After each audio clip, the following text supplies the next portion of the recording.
আজকাল সব mobile হ্যান্ডসেটে non removable battery ব্যবহার করা হয় কেন? সো আশা করি এই ভিডিওটি সম্পূর্ণ দেখবেন এবং জানবেন যে আজকাল মোবাইলে কেন নন রিমুভেবল ব্যাটারি তৈরি করা হয়। সো হ্যালো বন্ধুরা, সবাইকে স্বাগতম আপনাদের ইউটিউব চ্যানেল ইওর বাংলাদেশি কনজিউমারে। সো আশা করি সবাই ভালো আছেন। সো আপনারা হয়তো লক্ষ্য করে থাকবেন যে অ্যাপল আইফোন শুরু থেকেই তাদের ফোনে নন রিমুভেবল ব্যাটারি ব্যবহার করে আসছে, তাতে কিন্তু কারো কোনো মাথা ব্যথা ছিল না। কিন্তু যেই স্যামসাং তাদের গ্যালাক্সি S6 ফোনে নন রিমুভেবল ব্যাটারি ব্যবহার করে দিল, তাতে হাজারটা মন্তব্যের সূচনা ঘটতে আরম্ভ করে দিল। যাই হোক, অনেক ব্যবহারকারীরা মনে প্রশ্ন থাকে যে নন রিমুভেবল ব্যাটারিওয়ালা ফোন বেশি ভালো না, রিমুভেবল ব্যাটারি ফোনওয়ালা বেশি ভালো। আবার আমরা প্রায় শুনে থাকি যে মানুষের কথা বলে যে নন রিমুভেবল ব্যাটারির প্রয়োজনীয়তা। আগের দিনে ফোনে কিন্তু এমনটা হতো না, কিন্তু আজকের দিনে এটি একটি ট্রেন্ডে পরিণত হয়েছে।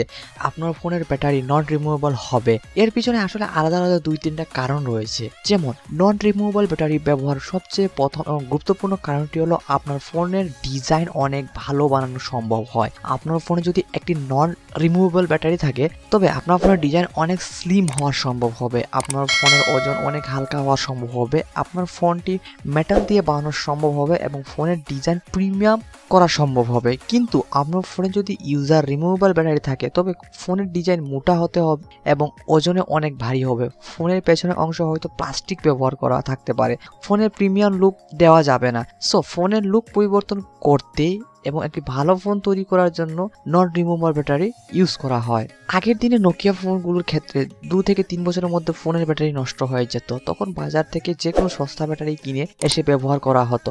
সেসব ব্যাটারি কোয়ালিটি একদম বেকার ছিল। আবার নোকিয়া নামে অনেক নকল ব্যাটারি কিনতে পাওয়া যেত, কিন্তু ওই সকল ব্যাটারি এনে ফোনে লাগানোর পরে কিছুদিন পর দেখা যেত যে ব্যাটারির ভেতরের অংশ ফুলে গেছে। আবার কখনো কখনো ফোনের ব্যাটারিতে শর্ট সার্কিট হয়, আগুন লেগে গেছে, এমনও শুনতে পাওয়া গেছে। কিন্তু দোষ কাকে দেওয়া হতো? আপনার ফোন কোম্পানিকে। বলা হতো আরে ভাই অমুক কোম্পানির ফোন ব্লাস্ট হয়ে গেছে। সো এই অবস্থা থেকে মোবাইল প্রস্তুতকারী কোম্পানিগুলো বাঁচার জন্য সিল্ড ব্যাটারি লাগিয়ে দেয়, যাতে একজন সাধারণ ইউজার তা না খুলতে পারে এবং ব্যাটারি নষ্ট হলে কেবলমাত্র অনুমোদিত সার্ভিস সেন্টারে সেটি রিপ্লেস করানো হয়।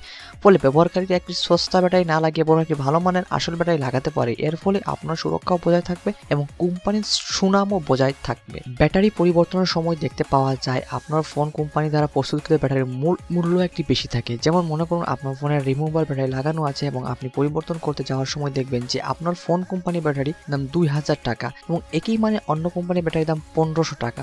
সো আপনি কেন 500 টাকা বেশি খরচ করবেন, যেখানে অন্য কোম্পানি কম দামে সেই প্রোডাক্টটা সরবরাহ করছে? তো এই অবস্থা ফোন কোম্পানিকে বেশি মুনাফা অর্জন করতে বাধা দেয়। এর জন্য কিছু কোম্পানি তাদের ফোনে নন রিমুভেবল ব্যাটারি লাগানোর সিদ্ধান্ত নেয়, যাতে ব্যবহারকারী ব্যাটারি পরিবর্তন করতে আসবে এবং এতে তারা সামান্য বেশি মুনাফা অর্জন করতে পারবে। সো ধন্যবাদ বন্ধুরা ভিডিওটি দেখার জন্য। আশা করি জাস্ট এই কয়েকটা রিজন আছে যেগুলোর কারণে আপনার কোম্পানিগুলো নন রিমুভেবল ব্যাটারি বর্তমান সময় ইউজ করতেছে এবং আশা করি সামনেও তো করে যাবে। সো এতে আমাদেরকে আসলে কোনো লস নেই, বাট এটি সমস্যা যে ওই আপনার মনে করেন যখন ব্যাটারি চেঞ্জ করতে হয় তখন তো ভালো কোনো কাস্টমার সার্ভিস যেতে হয়, যেখান থেকে আমাদের ব্যাটারিটা চেঞ্জ করতে হবে। আপনার মানে যে কোনো নর্মাল দোকানে এই ফোনের ব্যাটারিগুলো পাবেন না। সো ধন্যবাদ। এইরকম ভিডিও পেতে সাবস্ক্রাইব করতে বলবেন না আপনাদের ইউটিউব চ্যানেল ইওর বাংলাদেশি কনজিউমারকে। সো আজই পর্যন্ত, দেখা হবে পরবর্তী এই টাইপের কোনো ভিডিওতে। Take care, good by.